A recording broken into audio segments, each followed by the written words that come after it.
Hey guys, it's Mike Monte, one half of Long Island's #1 pro wrestling broadcast. And we want to reach out to all the fans out there who have supported our show to say thank you. Thank you for making 2021 one of our best years. And one of our best years was because of Anchor. Anchor, the way that you can have your voice heard. You can be just like us. Record your own podcast. Use the Anchor tools to edit your podcast. Use it on a phone. Use it on your computer. It's everything you need to make a podcast in one place. And best of all with Anchor, they're totally free. So be just like Long Island's #1 pro wrestling broadcast, Monte and the Pharaoh. We're looking together for a great 2022.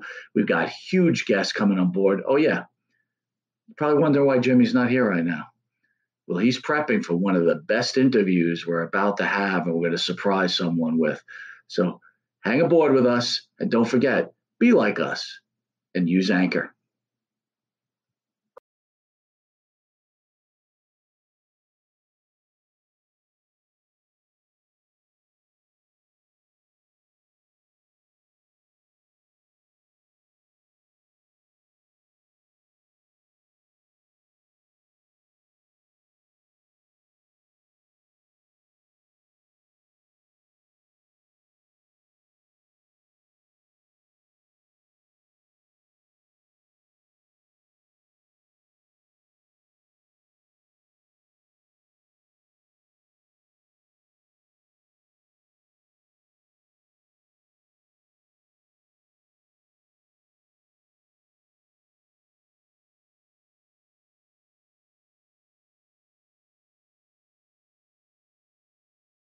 What?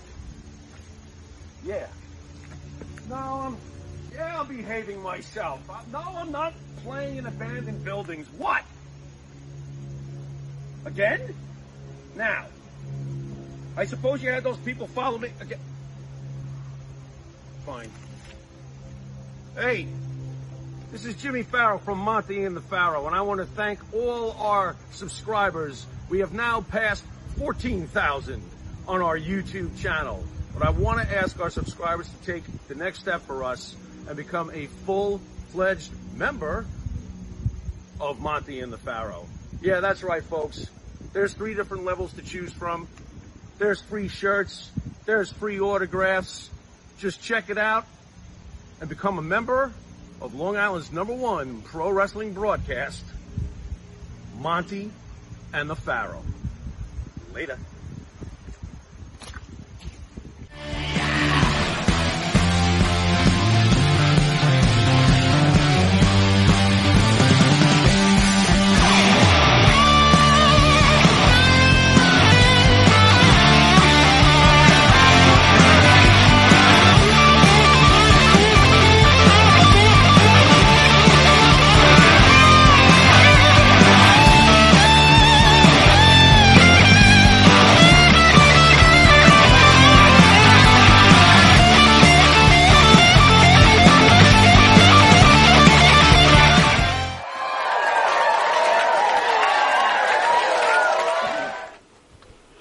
All right, welcome to Long Island's #1 pro wrestler broadcast, Monte the Pharaoh, only seen here out of Indie Music TV, straight out of Ronkonkoma, Long Island.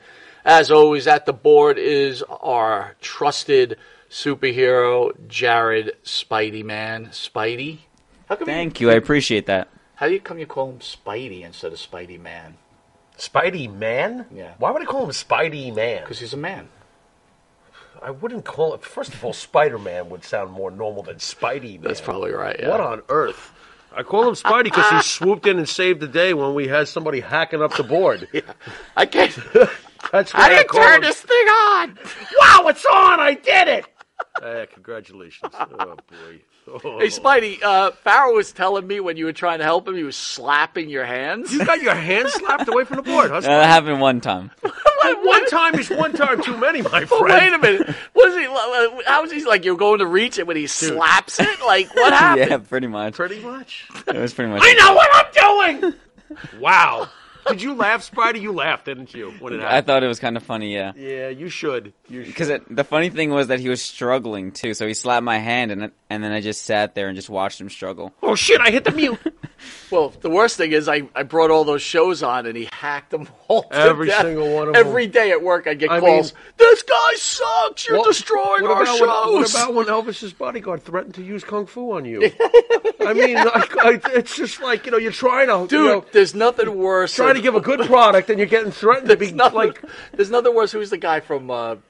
Jesus Christ. There's too many. The guy Which from one? the Pope of Greenwich Village. Help me. The Pope of Greenwich Village. Who's the Who actor? hell was Help the- me. Come on. I can't remember his name. Wait a minute. You mean Roberts? Yeah, Eric Roberts. What about Roberts? Eric He's Doctor Who, the master to me. He calls me up and goes, "You're destroying my reputation." His reputation? Yeah. He hasn't been Doctor Who in 30 years, and he was only Doctor Who for But that's how he bad wasn't it is. even Doctor Who. Jeff, with his great producer, single-handedly took down the King's bodyguard. Yeah. The Bloodsport guy, Yeah. Frank Dukes. Frank Right. Dukes is like, I'll kill that guy. It was crazy. Eric Roberts, I it hate was- this guy. it was bad. It was. What about going back to porn for what's-her-face? She's like, that's it, I'm going back to make movies. Going back to make I movies. was like, this is crazy. Onaz's like, I'm done. I'm Yeah. going back to have a penis in my ass. Yeah, she was like, this one hit the P spot. I'm like, the P spot? Puke. I'm like, wow, the P spot? Wow. Good job, Jeff. Yeah, you did awesome. You did great. One time I had Tony Atlas in here. We were going to film Tuesdays with Tony. Good Lord. He couldn't even turn on the computer. What about when he was excited? Tony Atlas was like, I can do a better job. Did you see Tony's eyes get big when he was like, wow, I turned it on? And like Tony was like, he's going to be in charge of the show. Oh, my I God. was like, oh, shit. Wow. Yeah. We had some famous people. Yeah, we did. And he they all hate destroyed us. They all hate us. It went well. It went very well. And Spidey's sitting there just laughing as this guy's thumbing through. Yeah, but I mean, the second Spidey walked in, I looked at the kid and I'm like the little hearts popped out of my eyes. I was just like, wow, is that the guy who's going to save the day? I'm in love. I was in love with his abilities. I was just like, wow, this kid knows what he's doing. I was like, you see that kid over there? I don't want to go off the rails because we It's got too late. An icon on the phone. Yeah, we do. We have to have a Yeah, commercial break. That we do. Pharaoh shooter who killed 2 Mississippi cops ID'd as a 43-year-old mom and a veterinarian. The Mississippi woman who shot to death 2 cops in a hotel parking lot was identified Thursday as 43-year-old veterinarian and mother as she pulled the trigger in front of her young daughter, police said. Oh. Amy Brogdon Anderson of Ocean Springs is accused of open fire. Is Scott Casey from Mississippi? He said Bigfoot country. Maybe he is. Maybe he knows this woman. I know her. She helped my dog. Well, at least she didn't shoot anybody in front of a cat or something like that. Oh, God forbid. Oh, she's a veterinarian after all. But This is think about that. horrible. Like, kill her mom. This is horrible, dude. Who would do this in front of their kid? What was the problem? Does it say what the problem I was? guess she was angry. She was angry. She might have been angry over this. You ready? I don't understand. She was No. reportedly well-liked in the community. Well, no. You know what she was angry over? What? Our next story. Oh. Idaho Potato Commission releases limited edition potato perfume. Maybe she was angry. She got some bad potato perfume. Why would... The Idaho Potato Commission announced it's celebrating Valentine's Day. So this article's old. I don't know where the hell I pulled this from. And the state's signature crop with a limited edition product. Celebrating Potato. It's coming. perfume. What are you talking about? It's right around the Oh, corner. there you go. That's what this is all All right, about. I'm sorry. Thanks for saving Yeah, me. no, on that. you're fine. No, this is a... Potato perfume. Yeah. Fritz by Idaho. You get to smell like a fresh plate of French fries. I'm sorry. I'm holding out until they get me something that smells like Doritos from my armpits. Screw that. I want ranch. What is this shit? This is ridiculous. Idaho. Do they do dark russet? Oh, my God. That's pretty good. Why not? Or is it russet? Sweet potato fries. Sweet potato. You'd smell sweet. That'd be nice. How about the Jeff R. perfume? What is that? Oh, no. Put it on and instantly destroy lives. I heard it stinks. Wow. That's bad. To the right of the show is our star, Mr. Jimmy Pharaoh. Hi. I'd like to thank the band that sings the theme song for the Monte The Pharaoh show. Our own Jimmy Farrell, along with his partner Bart Griggs, make up the band. Wisteria Hall. Bart, man. Wisteria Hall sings such great songs as In My Dream, This Life, Not Far Behind, Here Comes the Rain. You can find their music on the Wisteria Hall YouTube page. Find it. Spotify, Apple Music, Reverb Nation, where music is sold, and I personally am waiting for the third album.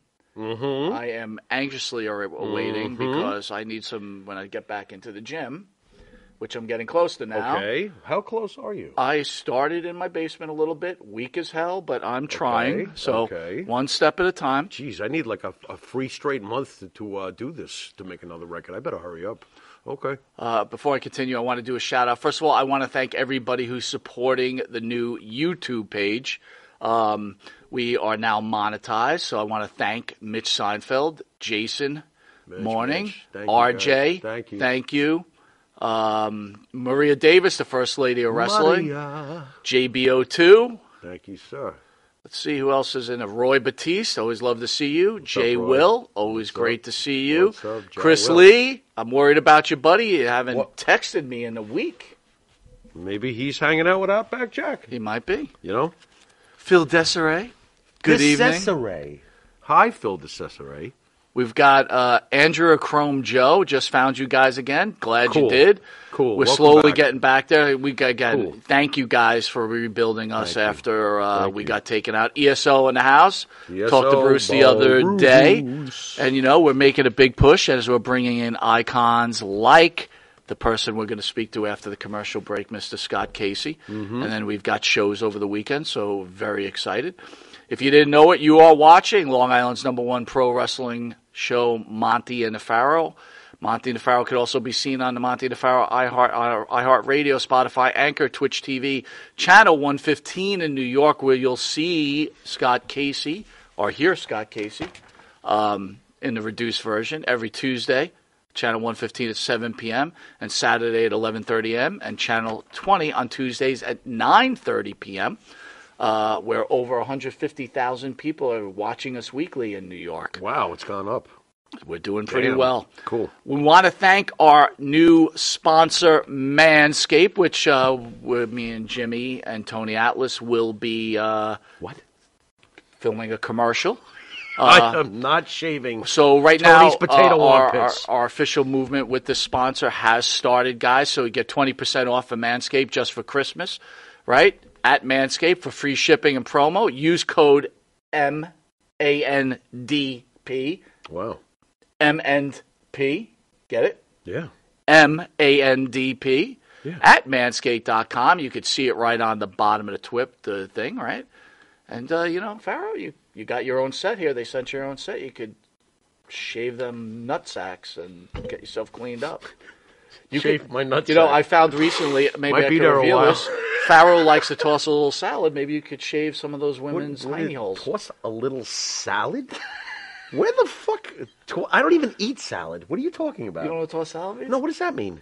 I've heard it, but I've never. Hold on, before we go to commercial break, salad. before we go to break, What the? I would tell you, but I want maybe the fans to tell you what tossing salad here we is. go, guys. Don't. Guys, help can him someone out. make it What are clear you to? doing? What is tossing ESO salad? says Manscaped is awesome product, guys. If you can support us, get a Christmas gift for one of your friends. Use that code. Show them the support for Long Island's #1 pro wrestling broadcast.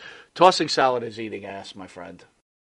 That's tossing It's salad. tossing salad. Oh, like you might Well, accidentally get a crouton in your tongue? That's disgusting! Well- That is gross! You could use the Manscaped trimmer so you don't get any hair in your mouth. Dude, all you really need Or is... you could, if you're in the all you in the really need safari. are two things. You need a resume from the person and a bar of soap. Okay. If you're going to go chow down in Chinatown. Why are we talking If you're about to chow this? down in Chinatown, Yeah? you shave that all up, clean that up. Wow. All right. What, don't like wanna you get- can't find it? You don't want to get hair in your mouth. No, you don't. That's true. Manscaped. You know, that can happen on the other end, Right too. here. When you're tossing The salad. weed, It can, the weed whacker. Use it. Who the hell tosses? All right. Oh, God. The weed whacker. Phil says, "Oh, Mike, glad you didn't say peel a potato like Conan used to say. Very funny. I love it." Oh, shit. Jason says tossing salad is essentially bottom feeding. Oh. Ooh, okay. Jason, I must agree. Pudding pie? Is that what we're getting out of here? Anyway, we'll be right back after this commercial break where we get to speak to Mandy Rhodes instantly says, Mike, I demand you eat my pudding. You're not doing it. We'll be right back with the former Texas heavyweight champion, by the way, Mr. Scott Casey. In a sec. The Monte and the Pharaoh Show is brought to you by... Because wine is your second favorite four-letter word. California wine, New York attitude. Good fucking wine. Yeah.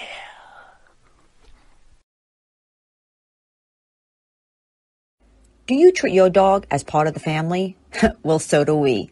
So why not celebrate your pup's birthday with the ultimate party box? Check us out on Instagram, Twitter, and Facebook at Party Pup Info, and let us make your pup's party or any celebration perfection. You want to star in your own success? Call QuickCast. www.quickcast.com. 866-7-CAST-NOW. That's 866-7-CAST-NOW. QuickCast. Start your own success. All right, welcome back to Long Island's number one pro wrestler broadcast, Monte The Pharaoh, only seen here out of Indie Music TV, straight out of Ronkonkoma, Long Island, where we are starting with our first leg of a very busy weekend. Busy weekend. Really busy. The legend, Mr. Scott Casey. Scott Casey, how are you, sir? I'm doing great. I'm down here in Bigfoot country in Arkansas, but it's colder than my ex-wife's kiss, but outside of that, it's a great place. Well, Scott, I think the most pending question we have to ask you is, have you ever tossed someone's salad? Would you please? Oh, my God.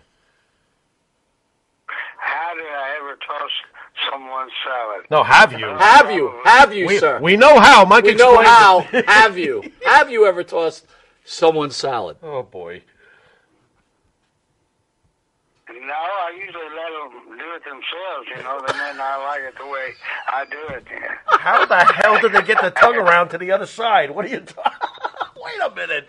Oh, Scott, I love it. Good answer, though. I can go with that. So, Scott, thank you for joining us. How's your health and how's your family, my friend? Very good and very good. I've been living here.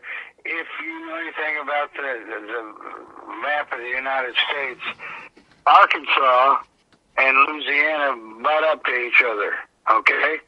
And I live, if you were to throw a rock from my house, it would land in Louisiana. I mean, it's a state line. Oh, you're right on the line. Right on the line. Down here, people, people are always going, you ask them something like, how do you get to here today? Well, you go this way, and if you don't turn right there, you're going to have to go on down to the next exit and come back. The people are, they're friendly and nice, but they're Southern, and it's it can get confusing at times. Turn this way and you turn that way. Yeah, you turn this way and you turn that way, and I have my better half here telling me how to talk on the radio. I've only been doing it for 50. Yeah, you might have had. God damn. You might have had a salad or two in the past. Scott, I got to tell you, I spent 2 years in Louisiana, and I will never go back. Oh boy, oh boy. I don't blame you, Lewis. I'm gonna knock you out if you don't shut up here. Okay. Wow, we got a match live on the air. Look at this. Should I ring the bell? Oh my God. Scott, good friend of ours, Nick Massey, the captain, co-authored a book with you, One Last Ride. What made you write that book? What made me write it? I just decided, I wanted to tell it my way, and it's, you don't realize until you're in the business that everybody wants to be number one. Everybody wants to talk about you. Everybody wants to tell their side of the story of what you did and what you didn't do. And one thing, I was married a couple of times, but I don't talk about the wives.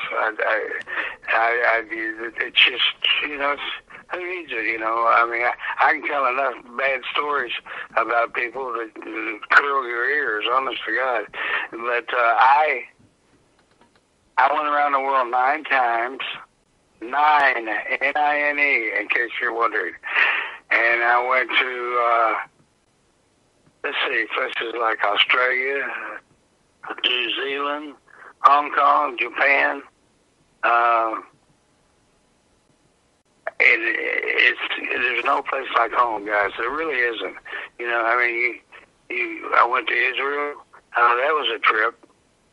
We went over there, and I was working for Joe Blanchard, and we got off the plane, or we flew into Tel Aviv, and there must have been probably 20,000, 30,000 people waiting to see us because they had seen our TV show for years but never saw us. And it was quite an experience. They had everybody that wasn't a wrestler got off the plane. We got off the plane in the back of it, not in the front. And they had what they call the Mossad, which is like a, how would you put that? It was, I'm trying to think of the best way. It's like a Secret Service type of thing. You don't fuck with these guys. They'll kill you in a heartbeat. Anyway, they waited until everybody got off the plane. We got off the back of it. And I told somebody, I know what it feels like, and this sounds braggadocious, but it's true. I know what it feels like to be Elvis Presley. People were pulling my shirt, grabbing my hair, women were screaming and carrying on, and it was kind of frightening. But, you know, like I said, you watch the TV show for years, and then all of a sudden, here's these big guys coming off the plane, and it was a different experience. Well, Australia was kind of like that too, but Israel was something else. We got over there, and we were teaching their guys how to wrestle the way we did, and the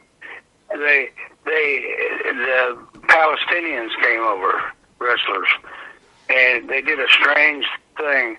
They got down on their knees, and they're facing you, and they turned their hand, well, if I was on my knees, turn my hand upside down kind of, and I said, what the hell is he doing?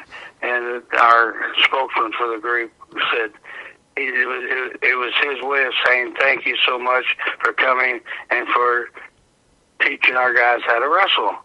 So, you know, you did a lot of different things. Just like in Japan, oh my God. I mean, I will go back and forth with different incidents that happened to me, so bear with me sometimes. But anyway, the Palestinians wanted us to come to Palestine. And the Mossad, the guys I was telling you about, they said, no, you don't want to go there. I said, why? I said, they want to pay me $10,000 a week. What do you mean? He said, you get over there, they'll kidnap you, and we'll never hear from you again. I said, well, that would be a good reason not to go. Yeah. But yeah, that would be. It's a strange country, huh? Go ahead. Scott, you mentioned of course, the famous name Blanchard. How did you start working with the Blanchards? How did that come about? I had quit wrestling for a while, and it was a personal thing that I'm not going to go into. But anyway, I get a call from Joe Blanchard and Wahoo McDaniel and Tully Blanchard. All three of them are on phones. And I said, what's up? They said, well, we would like for you to come down. We're starting up Southwest Championship Wrestling. And I thought, I don't know. And they gave me a money figure, and I said, well, maybe you're convincing me to come see you. But anyway, I went there, and they wanted me to be a heel. I get in the ring with Tully, and we're doing our thing. And next thing I know, they turned me babyface in the ring. And that's how I got started there in San Antonio, one of the greatest places in the world to live. The food's magnificent. The people are really nice. I can't say enough things about San Antonio. But that's how I got started, and that was in 1970. I mean, most of these people living are listening to this probably weren't even born when I was wrestling. But yeah, I'm an old fart now. But anyway, we were there, and we had a lot of fun, made some money, chased a lot of women, and just had a great time. That's how it started, though. They wanted me to be a baby, a heel. But when I got in the ring and I wrestled Tully, he turned me and I turned myself babyface because that's what I had always been. And there you go. Well, you always looked like a babyface to me anyway. You didn't seem like you had that heelish look to you, you know? I was too good looking for my own good. My mother used to say that. She said, "You're going to get yourself in trouble so many times." Boy, was she right. So here's something. We're not wrestling historians or experts, right? But one guy I found out that you wrestled in Blanchard's area was a guy that I was a huge fan of. His whole career was Adrian Adonis. Can you tell us what it was like working with Adrian Adonis, and what type of person was Adrian Adonis in real life? Well, his real name was Keith Franks, and God bless his soul, he's dead now. I think he was in a car accident or something like that. Mm-hmm. But a hell of a guy, and he talked 90 miles an hour like most of you guys from up north, and he could turn on a dime. He had a strange body. From the waist up, he was huge, and from the waist down, he wasn't. But I mean, he could do anything in the ring. And I had a good time wrestling. And matter of fact, I won the belt from him when I was there. He was leaving, and I won the belt from him. He went back up to New York, and he was working for Vince and doing some sort of gimmick where he was wearing a dress. Mm-hmm. Yep. Hey, whatever it takes to make $1, right? Yep. Somebody said, paint me purple and peel me like a grape. Well, yeah, okay, if it makes money. There you and go. That's what it was. We were there to do our best, and the wrestling nowadays is almost completely different compared to what it was. And we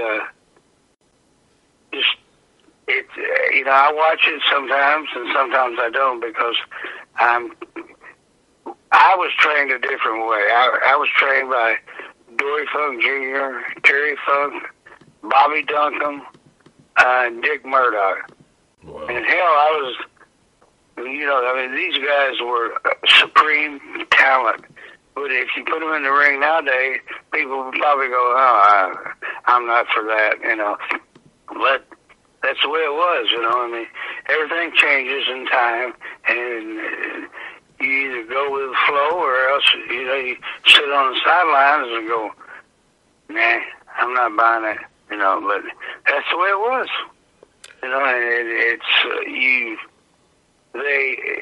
I don't think I watched one program and nobody ever got a headlock. Nobody ever got a armbar or a lot of suplexes, but it's changed so, pardon my French, fucking much. You just can't believe what these guys do now. I mean, if they're not doing triple back flips off the top rope and stuff like that, well, then people are going to go, well, okay, I'm not for it, but that's what they want to do. But it's just, you just have to, like I said, go with the flow, and either you do it their way or you don't do it at all, Scott, can I ask you a question? Here's the deal. So I get it, right? The older wrestlers, there was that certain allure to wrestling and the believability, right? The curtain wasn't peeled back. So just like you're saying, and just like many of the older wrestlers saying, they're not big fans of the new wrestling. Here's a question for you, though. Does it bother you that guys like us and so many others now are involved in the sport that you made famous, and that we're kind of allowed into this picture? Like, how does the wrestler look at the fans that now think, not that we think we're part of the business, but are somewhat like involved in the business? We get lumped into the people who think that they're in the business because they have a show, if you know what I'm saying. Does the media thing kind of like blow your mind and annoy you, considering the purist standpoint you so enjoyed growing into this business? Well, it was really different when I got in there. I mean, Terry Funk and I were good friends, and he said, "You want to try to wrestle?" I said, "Yeah, I'd like it, But to what you're saying, you had to pay your dues back then, and that meant the living shit beat out of you more than you got to anything else. And I went from Amarillo, Texas, to Tampa, Florida. Now, that's a long ass way. And I'm in a little Volkswagen, and I'm driving down there, and I get down there, and I meet these guys, Dennis McCord, Austin Idol is what they call him, Bob Roop, let me think of some of the other guys, Butch McCrary, and I remember Bobby Duncombe said before I went down there, he said, learn how to do jumping squats. And if you know what that is, you better be able to do a few. I got to where I could do 500 of them at a time. And I get down there and Hiro Matsuda, who was part of the office there, and also the teacher of the wrestlers.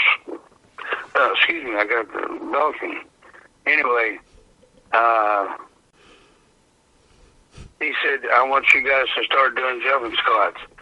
Well, thank God Bobby Duncombe and Terry said learn how to do them.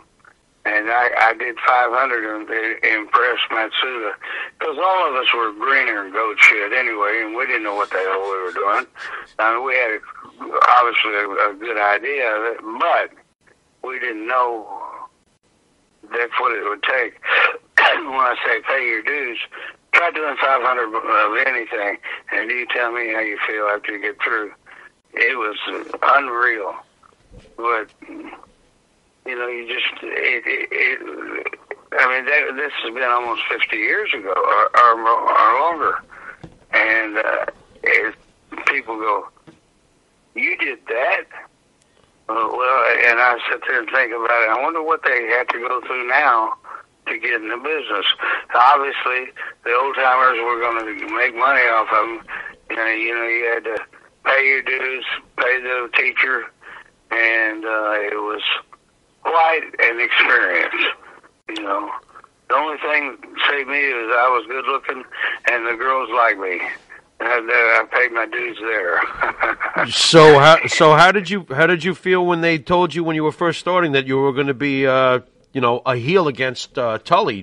Did you have a preference? Were you much more comfortable playing the heel, which you obviously played a lot? I mean, was that? I very rarely played the heel. Right. I was always a babyface. Right. And I knew Tully, and I knew Wahoo, and I knew Joe. And I quit for about, 6 months, something like that. And then back in when they brought me down there, and they paid me good money, and at that time what I thought was good money. And it was different. I mean, everything's different nowadays, guys. Everybody wore tights back then. Right. I mean, short pants. And nowadays, everybody wears the long pants, and everything has changed so much. But just like anything in life, if you're at it for a while, it'll change, and it did for me. But I I learned so much from guys. I went to the Carolinas. I worked with guys like Nelson Royal, Swede Hansen. Swede. Who else? So much getting old, you remember, you forget everything. Scott. Long list of shit. Anyway, Mr. Wrestling, trying to think. Is Blanchard underrated to you, by the way? I wanted to ask you that because Tully Blanchard, of course, Four Horsemen, et cetera, et cetera. But do you feel like he's underrated after all these years? He doesn't get mentioned enough? No, I met Tully down there, and I'd wrestled for a while, then quit, then came back, and he was very nice. In my book, I wrote he was a real prick because all right, it was his father's business, right, and he did things a different way, and he had an attitude. But I've been in the business long enough. I told him, I said, "Don't fuck with me, Tully." I said, "I know where you're coming from. I know what you're doing, so don't." And he started laughing. And he said, "Okay." Anyway, he and I got along pretty good after that. But there you go. At first, he thought his shit didn't stink. Right. And now he's a preacher or something like that. I'm sure God rolled over in his grave or whatever. And because he was arrogant, but he had a right to be. He played ball at West Texas State University. Met Roger Staubach. Remember him, the quarterback Absolutely. for the Dallas Cowboys? Absolutely. Yep. Absolutely. He was gonna teach Tully how to be a pro football player. But Tully got in accident, and his, your lat muscle, the muscles under your armpit that goes down to your back. It was an accident and just destroyed it, and he couldn't throw the ball like he used to. I guess that's why he got into wrestling. But anyway, I'm walking with him one day, and he's mouthing off to one of the other guys. I said, "Shut the fuck up, Tully. Nobody wants to hear your shit." And I got it because I knew what was going to happen. They were either going to come to blows or else whatever. But anyway, and I wrote in my book, I said, "You were a real prick." He laughed at me. I hadn't seen Tully in 30, 40 years. And he said, I heard what you called me in the book. He said, "Yes, I was." Okay, fine. He admitted it. Go on. No big deal. There you go. But that was the way it was. There you go. Well, while we're on... let me just get yeah, sure. Go ahead, Mike. Scott, Phil DeCesare out there is asking, how was Bruiser Mr. Pile driver Bob Sweeten in real life? Strange. Okay. I'll tell you that way. I heard he went to prison for doing something with some child or something like that. I don't know. But he worked with me because I've been in the business long enough that they respected me. It's just like, give me an example of being respected. I'm in, North Carolina, and George Scott was a booker. He said, "Scott, do you know anything about John Valentine?" I said, "No, I know he's a great wrestler." He said, "Well, fight for your life." And the word work was not in the vocabulary there. So we get out in the ring, and he is wailing the piss out of me. Not in the groin and not in the face, the stomach, the chest, the back, whatever. And he just had me black and blue all over. And I thought to myself, Scott, you're 1,500 miles away from Texas, but I'll be goddamn if I let anybody beat on me without giving them a receipt. And I started wailing on him. And he knocked me out on the apron. And Angelo Martinelli was an old-time referee. They're talking. John had long blonde hair. His son is Greg Valentine, in case you don't know who he is. Of course. But anyway, he said, I I reached, I'm on the apron, and I grabbed the rope and pulled myself up. And, gentlemen, I never hit anybody this hard in my life. I caught him with a forearm across the chest and buckled his knees. He just, and he goes, I love it. And I went, oh, this guy's either nuts or he's crazier than nuts. And after that, we got in the ring. He was just as light as a feather. Wow. But he just, back then, the old-timers wanted to see if you had enough guts to stay in there with them. And they don't do that now. I don't know what the hell they do now, but they're flying around like birds and all that crap. Was it the money that kept you going? I mean, why would you want to take such a massive beating all the time? What kept you involved in staying a pro wrestler? It doesn't sound very glorious. It's not. It's not. You learn. You got what they call respect. If you could have a match, a wrestling match back when I was doing it, you'd start out and you'd have holes, get in and out of them, whatever. Suplex, maybe a suplex once in a great while, but I had the burning desire to be good at what I wanted to be at. I left my first wife because I wanted to wrestle, and she didn't want to go on the road, so there I was out there by myself, learning how to do it. And if somebody would say, "Oh, you can't do that, Scott." Well, watch me. There you go. I mean, when I walked through the curtains at Madison Square Garden, the Mecca of wrestling, I thought to myself, now you doubting Thomases said I was never big enough, I was never tough enough, I could not do this or that, and I'm in the ring wrestling in a semi-main event, and with one of the Samoan boys, and I can't think of his name. But anyway, I did it. I learned how to do it, and I got respect over the years. I did it for 22 years, and I thought to myself, yeah, now tell me I can't do it. There you go. It all depends on the desire and how you feel about it. You know, being able to do 500 jumping squats, being able to do this and that.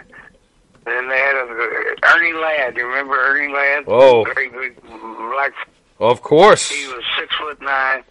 He was great. He played ball for the Kansas City Chiefs in the first Super Bowl. Now, he said, I said, I want a move that I can do that I don't kill myself, but it looks like it. He said, I'll teach you how to do what they call a hangman. A hangman was, if you threw me in the ropes, you kind of semi-tripped, and you stuck your head between the top rope and the second rope, and you did a cartwheel. Oh, now you're laying in the ring with the ropes around your neck, and people are going, God, is he going to be all right? And I only did it a few times because Ernie said, you can break your neck. And I thought, only in an extreme match would I do something like that. But like I'm saying, don't tell me no. I'll prove you wrong. And I did. And you did. And I'm not being braggadocious about it. It's just I wanted to be the best of what I could be at. I mean, I did bumps and twists and flips and turns over the top rope. It looked like they killed me. And by all rights, I probably should have been. But you learn how to take care of yourself. And like Wahoo McDaniels, who I'm sure you know who that is, but he said, well, back when I was doing it, they had 2 out of 3 fall matches. And I locked up with Dory Funk Jr. in a 2 out of 3 fall match. And when I did, I snapped my little finger on my left hand, and it was kind of hanging down. We did the first fall. I'm going back to the dressing room. I'm reading up something here. And I go back to the dressing room, and I'm hollering, crying, carrying on. Wahoo said, "Boy, shut the fuck up. Anybody ever tell you had to do this for a living?" No, goddamn. He said, I'm looking at my finger. He said, "Tape it up." He said, "You can find sympathy." Now, this was told to me 40 fucking years ago. He said, "You can find sympathy alphabetically in the dictionary between shit and syphilis." Oh, my God. Nice. Oh, my God. Scott, Scott, can you tell us what World Class Championship Wrestling was like at its height? Because, we didn't get to see as much of it as we wanted to living here in New York. How hot was WCCW back when you were around there? I'm sure that they were afraid that us damn rebels were going to take over New York and everywhere else. We had the biggest guys, the meanest guys, one-man game. Yeah. Hacksaw Jim Duggan. Yep. I'm trying to think of some of the other names. Well, I know Brody went through there. Yeah. Hey, Bruiser Brody went through Texas, obviously. Yeah, I'll tell you a story on Brody since you're there. Brody was there, the Monks were there, Ricky Romero, all of them were in Amarillo. So, Bruiser was going to go to Japan. That's where he made his money, in Japan. I mean, the guy would make $10,000, $15,000, $20,000 a week. Wow. It depends on what the show did. Yeah, that's still damn good money. Well, Brody was a traveling show. Brody was a specialist in some ways. I'm leading up something here. Hit it. We're all in the dressing room. Dorian Terry, Dick Murdoch, Ricky Romero. And they told Brody, they said, "We want you to drop the belt to Terry." And for some reason, he did not like the Funks, did not like Dick Murdoch, did not like Ricky Romero. He said, "I'm going to drop it to Scott." And they looked at him, "Oh, you can't do that. He can't carry the belt. He didn't do this or that." He said, "Yeah, he will." And we were in Corpus Christi. So I'm out there, and he said, "You're going to beat me right in the middle with a suplex." Okay. I'm not going to tell Frank, well, that was his real name, Frank Goodish. I'm not going to tell him that he can't drop it for me. I said, "You're making a lot of enemies." He said, "Yeah." He said, "But I still draw money when I come back." That was the name of the game. So, and he did. He dropped the belt to me. I beat him right square in the middle. And very seldom you find anybody that could say that they did that. But Frank and I were about the same age, and he thought the world of me. Drove me nuts sometimes, but he still was a good man. And I hated when he died. God damn, what a horrible way to go. But anyway, I have another story. I've got hours of this shit. I don't know how much money you guys got, but if you want it, I can come back or whatever. Anyway. Okay. Excuse me? Nothing. I'm counting my money right now, but go ahead. Keep going. Keep going. Let me see. That's a nickel. I got a dime here. Wait a minute. Go ahead, Scott. I'll tell you the story. That night when he dropped the belt to me, Bruiser, it had been a terrific hurricane come through. And we were going back up to San Antonio. And there's mile markers on the highway that tells you where you've been or where you're going, whatever.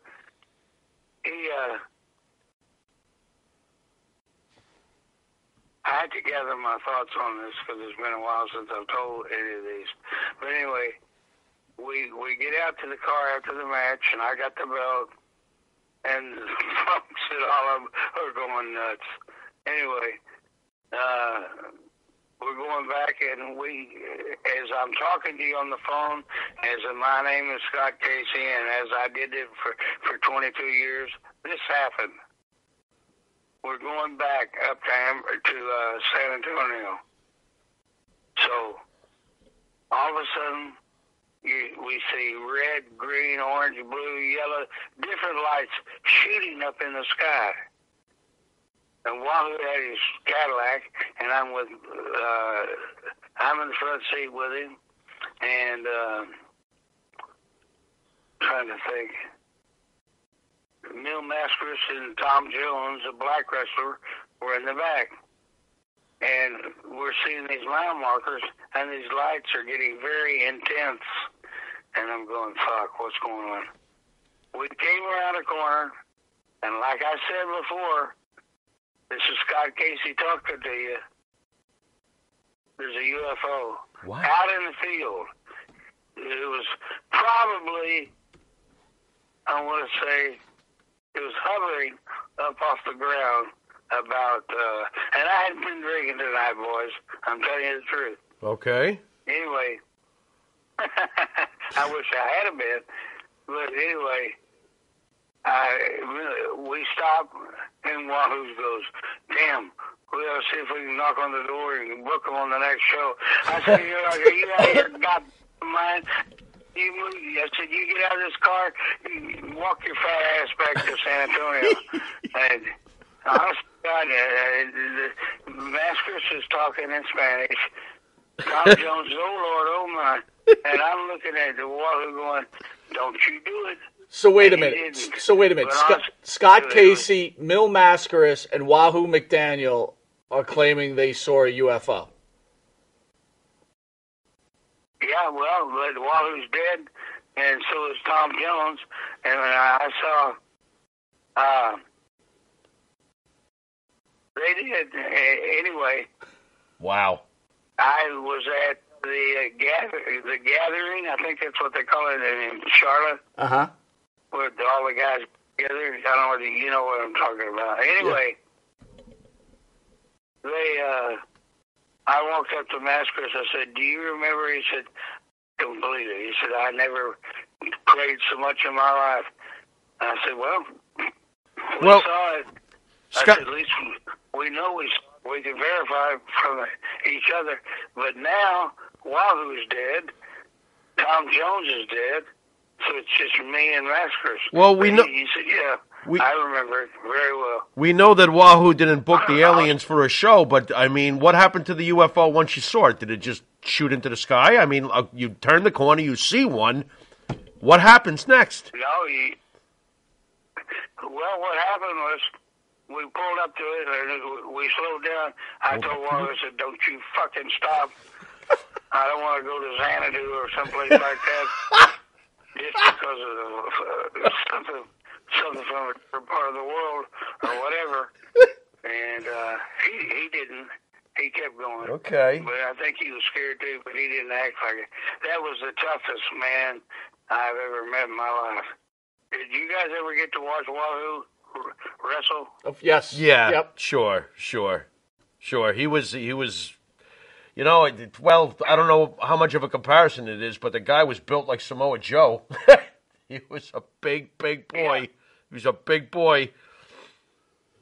Plus, we're both Jet fans, Scott. We're both Jet fans. Yeah, and Wahoo was a Jet. Wahoo was a Jet, so... Yeah, so we love Wahoo. Yeah, we love Wahoo. Well, anyway, he literally...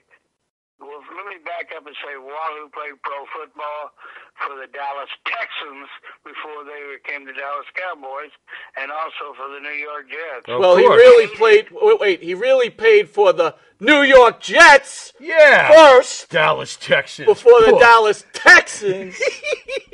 That's terrible. He said okay, but anyway. He's like, whatever, guys. Go ahead, Scott. He was tough. Oh, yeah. And, I bet. Especially if you wanted to go straight up to the UFO. This story, well, he was always kind of a miserable son of a bitch. And he was, I said one day, his real name was Ed McDaniel. I said, Ed, what the fuck is the matter with you? He said, I went to the doctor today. They cut a cyst out of his asshole. All right? So much for salad. I said, you gotta go to a fucking match and wrestle? Boy, I don't pay to see sick wrestlers. You can find sympathy between shit and syphilis, blah, blah, blah. Ooh. And he went up, and it was so funny because he stopped at 7-Eleven and said, go give me a box of Kotex. Never call me Scott. Never call me Casey. Even when I was a champion, I was always motherfucker. Now, why the fuck? They have no fucking idea. But I'm not going to tell him he can't do that. But, oh, man. I mean, I had so many guys that were just crazier than a March hare, but were great in the ring. And, you know, you never really knew what they were like. I mean, we'd drive to the matches and then drive back home. You wouldn't see them until the next night. Yeah. And it's just that's the way it was back then. Hey, Scott, I want to kind of bring you back to... I don't know. I want to bring you back to the WCCW. I want to talk to you about the Von Erichs. What was it like working with the Von Erichs, and what did they have Did you see the problems they were having growing up into this industry under Fritz? Well, I'm going to piss a lot of Von Erich fans off, but they did drugs, you know. I mean, we went to Israel, and they had the president of the country and a bunch of other people there, movie stars who I didn't know who they were. Anyway, they could not get the Von Erichs sobered up enough. I don't know whether they were on what they were on, but they were just a mess, you know. And people love them still to this day. And folks, I liked them. I had fun with them. I never ran with them. They ran with the brothers. That was it. They didn't run with the guys. Chris Adams. You name it. All the guys that wrestled were just, I don't have to put, they were into themselves. Why couldn't Fritz, why do you think Fritz couldn't keep them in order? Because if you think about it, if they didn't have the problems they had, like you said, that territory with Kerry and David and Kevin, God knows what you guys could have done. Gino, Chris Adams. Yeah. Bruce Brody stopping by. We had a match at, what was it? Where the Cowboys used to play football. Texas Stadium or something like that. Anyway. In Arlington. We almost sold the whole damn place out. It was like 40, 50, 60,000 people there. And I don't know, it's just, the people just loved them. And I was friends with them, but only one time, Kerry, he'd come in there and get himself ready or whatever. We put itching powder in my tights, and I didn't know it. Ooh. And I told him, I said, "You son of a bitch." He started laughing. He said, "All right, here's a pair of mine. Go out there and do your thing." But they stayed with each other. It's like the rest of us were just part of the show. You know, I'll give you a prime example. Kerry was given a new Corvette each year that he was there to drive. It was like they were gods or something, and they were promoted that way. Scott, were they safe? Were they safe to work with? I mean, considering you're telling me that they were high half the time, were they safe to work with? Did you ever worry about that? Well, I'll tell you a story. Ric Flair was wrestling Kerry for the belt, Kerry was so fucked up. I'm sorry, folks. I was there. It happened. And he was so fucked up, he couldn't even get in the ring. But they put him in a ice cold shower to wrestle for the belt. You know, they had a sellout crowd. He finally got in the ring and he had a match. It was a good match. And how he could do that the way it was, I don't know. I really don't. But that's that was his lifestyle, you know. And but you tell me a guy that was nuts because, I mean, what did he do? Shoot himself in the chest with a pistol? Yeah. And another one, drugs. Yeah. And I hate saying things bad about the dead, but it was a different world. It really was, you know. I mean, and the way they did the thing, it was different. That's all I can say.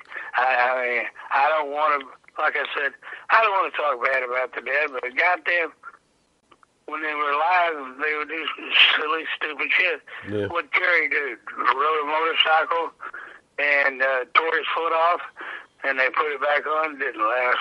He had a prosthetic foot, and that's just the way it was. As a wrestler in that organization, though, did you guys feel comfortable enough to go to Fritz and say, "Get the boys under control"? You guys are blowing this here, or would anyone dare? They could have gone out and kissed the monkey's ass, and people would have loved it. Monkey's ass? They didn't care. Oof. Still, man, I mean, it was his business, and it was his boys. So what are you gonna do? You know, I mean, if you were a heel, you can make some extra money, but as a baby face, you're not gonna do it simply because they were the wrestling mecca, and like I said, I apologize to the fans that love him and that would. I don't want to talk bad about anybody, but it was tough sometimes, and just the way it was, you know. Hey, Scott, we're about out of time. We're going to hit you something with something called the Pharaoh's Final Question. Once again, we want to thank you for coming on Long Island's #1 pro wrestling broadcast. It's an honor to have such an icon like yourself on our show. So we want to thank you again. And just a shout out real quick for fans out there, you could read more about Scott Casey's life in wrestling is in One Last Ride, written by Captain Nick Massey along with Scott Casey. Jimmy, Pharaoh's final question, sir. All righty. Scott, being that we've spent a lot of time talking about Texas tonight, who, in your opinion, is the greatest professional wrestler to come out of Texas?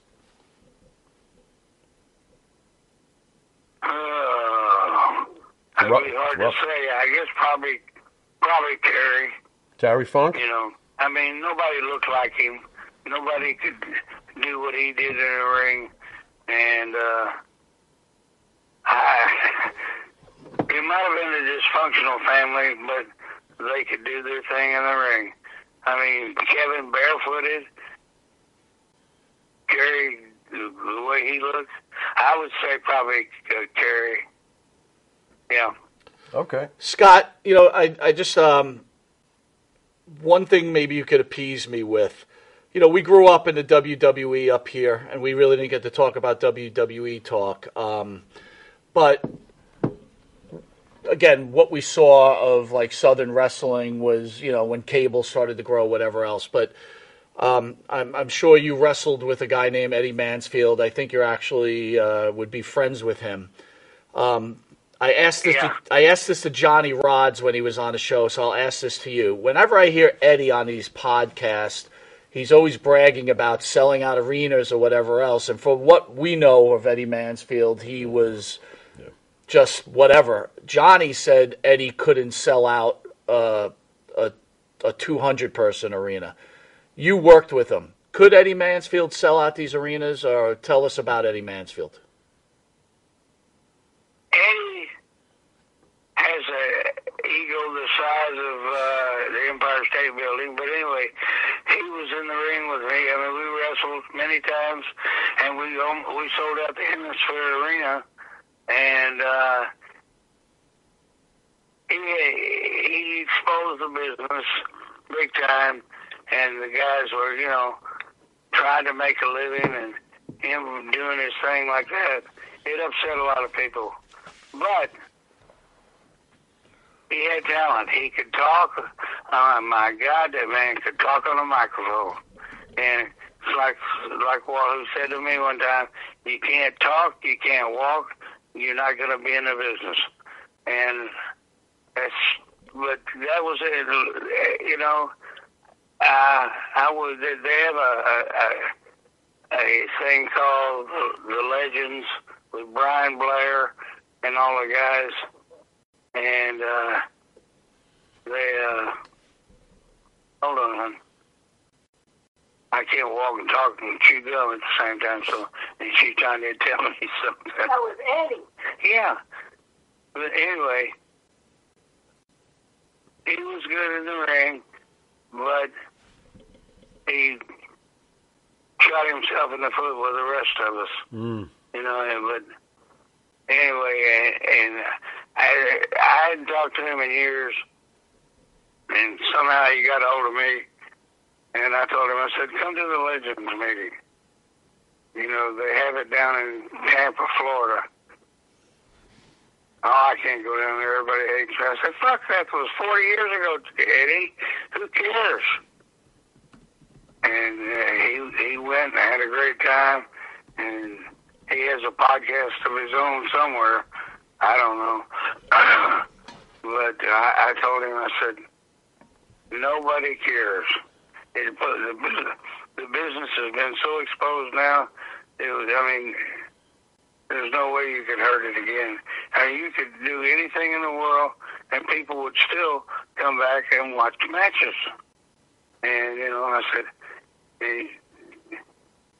that's the way it was. But like I said, Eddie, he could walk, he could talk, and he could do things. And walk and talk and do as many different things in the ring as any of the guys that can do it now. I will say that for him. All right. And yeah. Well, Scott, anyway, I want to thank you again for joining us. We'd love to have you back on. I'll contact you later on, and thank you again for joining Long Island's #1 pro wrestling broadcast. Okay, turn the radio off, and I need to ask you something. Okay. All right, hold on. Well, I'll tell you what. I'll call you after the show. Can you give me like 5 minutes? Okay. All right. I'll call you in 5. All right. Thanks, Bye-bye. Scott. All right. He'll call you on his phone. Anyway. So, Scott Casey, what are you thinking? He's awesome. He's good, right? He's down to earth. He's awesome. I only have one question. Go ahead. Didn't we have him in our studio like years back and he didn't come on the air? Well, that's my fault. Is that what happened? Wait a minute. Really? Yeah, you refused to toss salad, didn't you? I was just like, What? You were like, That's rough. Oh, yeah, enjoy that phone call in 5 minutes. No, wait a minute. Hold on. Hold on. What? Read the fine ad. Go ahead. I'm trying to give you. I guess I can. I guess you can. I guess you just. I tell you what. your I'll edit. call him in 5 minutes. He really loves you, man. He loves you. No, you It gave wasn't gold. You that, gave dude. gold, brother. Dude, Gold. It wasn't that. At that. No, I know. That I day remember we had seeing him the next day. We had Hillbilly Jim. Yeah, we had and a million all people. It was like we were going nonstop, and someone so was like, "Hey." He was cool too. He was chilling out. he was a I good remember guy. he was chilling Really out. I was good like guy. thinking to myself, how come he's not on the couch? Everybody. We had a lot of people that day. That's got something to do. That's with it. something for to sure. do And I with saw it. him the next day. Yeah. I did. I saw him the next day. All right, anyway, I want to thank you guys for joining us. At the Thank you convention. for helping building. Don't forget, if you can, order some stuff for Christmas. Use the MNP discount for Manscaped. Yeah. Again, Sunday, we're back here with Maven in studio on the That's couch. cool. Tony That's cool. Atlas in a very special That's cool. Merry Christmas show for everybody. We thought we'd have right. some fun with that. All right. So we'll see you on Sunday. Pharaoh, any thoughts before we go out? You want to just real quick, tell everybody your thoughts on the On what? firing of Mandy Rose. Can you caption it real quick? The firing of Mandy Rose. Or Shocked. the releasing of Mandy Rose. Shocked when I heard it. I suspect that there might have been some ladies in the locker room, even on the main program, that she didn't get along with. I think she's making a mistake, though. I don't think it would have been worth it to show my stuff and lose your job. That's a hell of a job she had, so I'm not too thrilled with that. Still a lot to go over. I'm sure we'll Yeah. be talking in on weeks on over, right? Yeah, it's going to continue. We don't know whether she said, hey, I want out. Right. We don't know they said, hey, you got to go. Right. Don't really know. Right. I want to thank everybody out there. Yard 8, thank you. RJ, Yard 8. thank you. First Lady of RJ. Wrestling, thank you. MF Sports, Money, thank you for the hookup, my friend. Thank you. Phil, thank you for the wonderful question and the bits. Mr. Phil. Really appreciate that, sir. Much needed. Want to thank you guys all again. You're getting the channel back into shape. So thank you. Thank you, Jimmy Farrow. Thank you, Jared. You were spot on as usual today. Unbelievable producing as ever. Purple Ginger. First time ever hearing you, right? I don't think we know Purple Ginger, No. right? So welcome aboard, Purple Ginger. Hello. ESO Creative. And everybody else, have a wonderful day. We will see you Sunday, 5 o'clock to, and then 9 o'clock with Tony Alice. 5 o'clock, maybe even 9 o'clock, Tony Alice, and maybe we'll do a live show or just a flat-out show in between Oh, to okay. kill the time. Yeah, that sounds good. All right? All right, Send us- you been watching Monte and the Pharaoh. And until Sunday, later.